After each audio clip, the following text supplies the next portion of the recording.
parfois, il y a des situations qui nous arrivent. Parfois, il y a des problèmes qui tombent sur notre tête. Parfois, on vit certaines difficultés auxquelles on n'y s'attendait pas. Et de même pour Lazare. Et Lazare vivait sa vie à Béthanie, comme toi aujourd'hui, comme moi, comme toute personne qui passe, comme un jeune, comme une soeur, comme un frère. Et la Bible déclare que cet homme menait une vie tranquille. Une vie tranquille. J'ai dit quelque part un jour, aucune personne ne désire vivre un malheur ou ne souhaite avoir un malheur dans sa vie. Aucune personne n'est pris pour que le malheur tombe sur sa tête. Aucune personne aspire à vivre un problème. Aucune personne. Parce que même si tu poses une question à quelqu'un ce soir, veux-tu vivre un problème, il te dira non. Parce que dans le cœur de l'homme, c'est d'avoir une bonne vie, une meilleure vie, une vie stable, une vie épanouie, une vie remplie d'opportunités, une vie de paix. Tel est le désir de l'homme.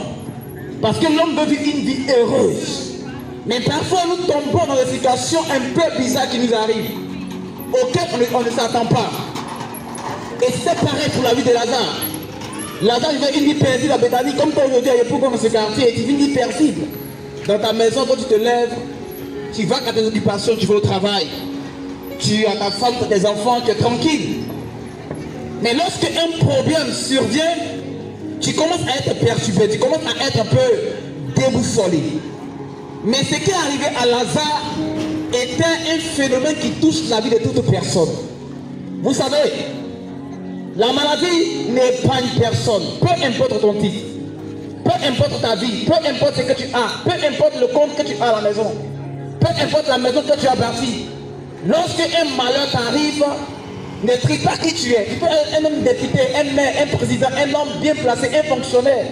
Mais quand la situation rentre dans ta vie, la situation ne tient pas de ton titre ou de ta position. Lazare était dans la vie de Béthanie. Et voici qu'un jour, une situation est tombée dans la famille de Lazare.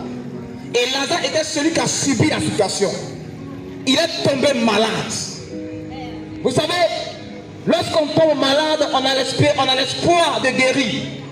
On a l'espoir de sortir de cette situation. Mais parfois, il y a des maladies qui emportent des personnes.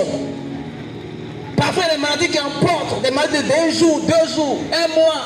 Parfois, même certaines personnes peuvent être malades pendant 1 an, 2 ans. Suite à cela, ils succombent à la maladie. Et telle était la vie de cet homme appelé Lazare. Mais ce qui a attiré mon attention, je vais interpeller une personne en ce jour. Vous savez, ce qui peut te faire réussir dans la vie, c'est le choix des amitiés. Le choix de tes amis. Parce qu'il y a des amis qui peuvent rentrer dans ta vie et détruire ta destinée. Il y a des amis qui peuvent rentrer dans ta vie et tuer ta vie par leur manière de te conseiller, par leur vie, par leur influence. Mais Lazare avait un ami, pas comme les autres amis. Un ami véritable. Un ami prêt pour Lazare. Parce que lorsque nous traversons un peu de situations difficiles, même nos amis nous abandonnent parfois. D'autres sauvons, ils partent.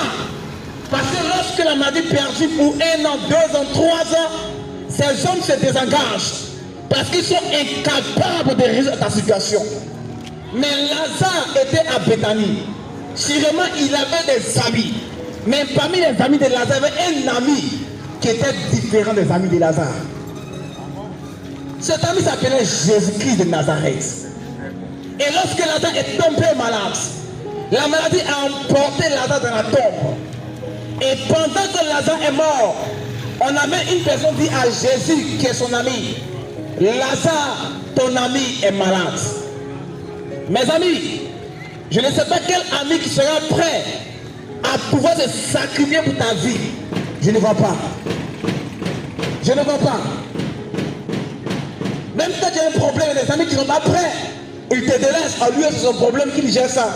Lui, il y a des amis comme ça. Mais lorsque Jésus-Christ a entendu la nouvelle, il s'est rendu à Béthanie. Parce qu'il avait un ami à Béthanie, un ami, un poteau, un frère qui a perdu la vie. Les hommes étaient paniqués, ses frères, ses soeurs, pour ne pas dire ses soeurs, étaient paniqués à Béthanie. des plaies par-ci, par-là. Combien de fois, frères et sœurs, bien-aimés, mes amis, tu as traversé un problème dans lequel tu n'étais pas en sortie. Même celui que tu appelais ami te tourne le dos. Et tu étais face à cette situation. Seul dans ta situation, dans ton problème, lorsque tu appelles même tes frères, ils te disent carrément, frère, on ne peut rien faire pour toi. Et tu as subi ces choses. D'autres sont restés dedans, sont morts, sont partis. Et cela est fini pour eux. Mais si en ce jour, toi qui m'entends, toi qui m'écoutes, si tu vis en ce jour, c'est parce qu'il y a un ami que tu dois rencontrer. Il y a un véritable que tu dois croiser. Il y a des rencontres et il y a des rencontres. Il y a des rencontres qui changent de vie et de destinée. Ce n'est pas celui d'un homme ou d'un président. Ce n'est pas celui d'un maire. Ces hommes peuvent te promettre et ne pas accomplir. Ces hommes peuvent te promettre et ne pas honorer les paroles. Mais il y a un ami, lorsqu'il rentre dans ta vie, quand il te promet, il accomplit ce qu'il dit. Il est arrivé à Béthanie. Et pendant qu'il est arrivé à Béthanie, Lazare était dans le tombeau, mort. Vous savez, lorsqu'une personne meurt, il n'a plus de réalisation. Lorsqu'une personne meurt, il n'a plus d'avenir. Lorsqu'une personne meurt, il n'a plus de projet. Les visions s'éteignent. Sa vie s'éteint. Sa famille s'éteint. Ses projets de mariage, de voyage s'éteignent. Parce que la mort est le phénomène qui arrête toute vie et toute existence. La mort arrête les projets. Et ce Lazare qui avait des projets était face à cette mort. La mort a emporté les rêves de Lazare. Ses rêves étaient avec lui dans le tombeau pendant 4 jours. Ses rêves, ses projets, ses ambitions étaient dans le tombeau avec Lazare. Les hommes de Béthanie étaient incapables. Même sa sœur était incapable d'amener Lazare à la vie. Mais un homme est arrivé à Béthanie. Cet homme, je te le présente, c'est un précieux. C'est l'admirable conseiller. C'est le prince de paix. C'est la résurrection. Quand il intervient dans la vie de quelqu'un, il change le cours de l'histoire. Quand il est arrivé à Béthanie, il est parti voir son ami Lazare. On lui a dit, Lazare est dans le tombeau. Lazare est dans le tombeau. C'en est fini pour lui. On ne peut rien faire pour lui. C'est fini pour Lazare. Combien de fois aujourd'hui des personnes sont dans ce genre de situation, sont englouties dans leurs problèmes, sont englouties dans ce qu'ils vivent, dans ce qu'elles traversent. Combien de fois la tombe a envahi plusieurs en ce jour. Frère, tu n'arrives plus à avancer, ni à aller de l'avant. Pourquoi? Parce que ta situation que tu vis, le problème t'a englouti et une mort t'a pris. Peut-être que ta mort n'est pas celle de Lazare, mais ta situation a causé la mort dans ta vie et tout ne vit plus en toi. Tout ne vit plus en toi. Ce soir, j'ai une bonne nouvelle. Une bonne nouvelle pour ton âme, pour ta vie et pour ta destinée. Je n'ai ni or ni argent pour toi ce soir, mais j'ai un nom à te présenter. Parce que lorsque nous voyons peut rester incapable de la situation, parce que l'argent ne peut pas ramener une personne à la vie, c'est impossible. L'argent a des limites. Face à la mort, l'argent a des limites. Face à certaines maladies, l'argent a des limites. Mais il y a un nom qui n'a pas de limites. Il y a un nom qui va partout. Il y a un homme qui transforme des vies. Il y a un homme qui change des vies. Il y a un homme qui apporte la résurrection. Et lorsqu'il est arrivé à Béthanie, il leur a posé une question. Où l'avez-vous mis? Mon ami Lazare, il est où?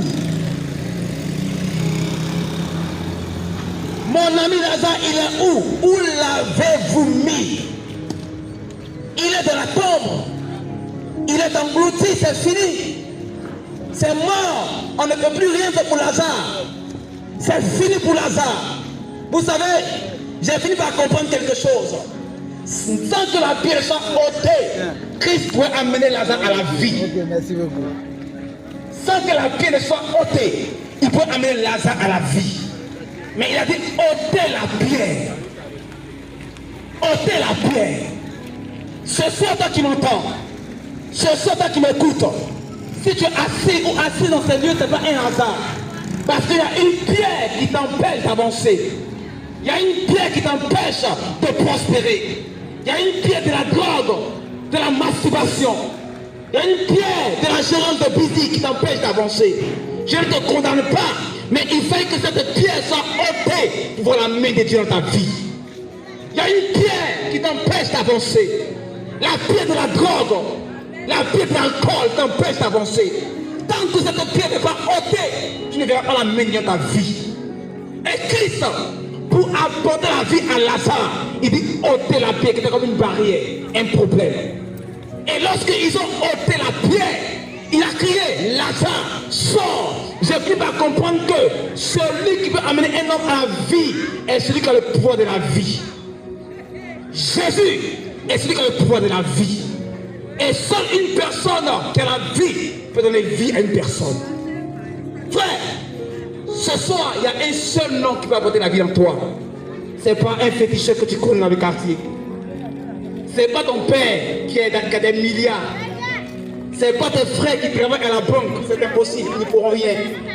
Ce n'est pas tes frères qui sont bien placés, ils ne peuvent rien dans ta vie. Mais c'est un nom véritable. C'est un nom véritable. Un nom véritable. La Bible appelle le réparateur des brèches. Le réparateur des brèches. La résurrection. C'est lui qui te faut ce soir.